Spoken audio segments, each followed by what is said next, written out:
Hiding in the beauty of this 30,000-acre wilderness desert preserve in Scottsdale, Arizona, home to 20 different cacti species and over 600 different types of animals, is something you cannot readily see.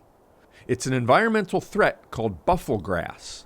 That, along with other invasive plants, endanger the health of this pristine desert. What we were seeing is that this is continuing to spread throughout the preserve.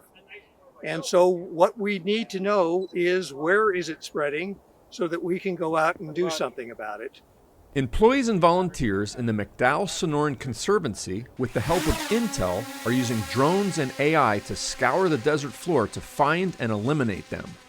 These invasive plant species are the primary cause of wildfires, not only here in the Valley of the Sun, but across the Southwest and even through arid environments throughout the world. The preserve is home to more than 400 native plant species. But buffelgrass and other invasive grasses can choke out these native plants.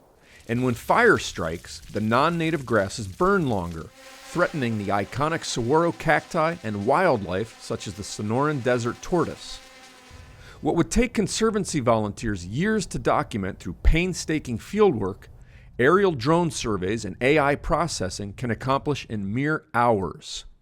Intel drone pilots capture photos and video of the landscape so Conservancy and other Intel volunteers can first identify and label the non-native plants.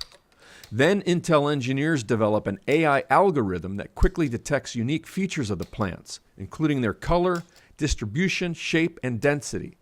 Identifying those plants is akin to AI-assisted facial recognition technology, but for plants. People from Arizona, Oregon, California, even as far as India and Ireland, all collaborating to achieve this effort of trying to prevent wildfires using AI and drones. This is going to revolutionize conservation in the valley, but not only that, across the Southwest as well.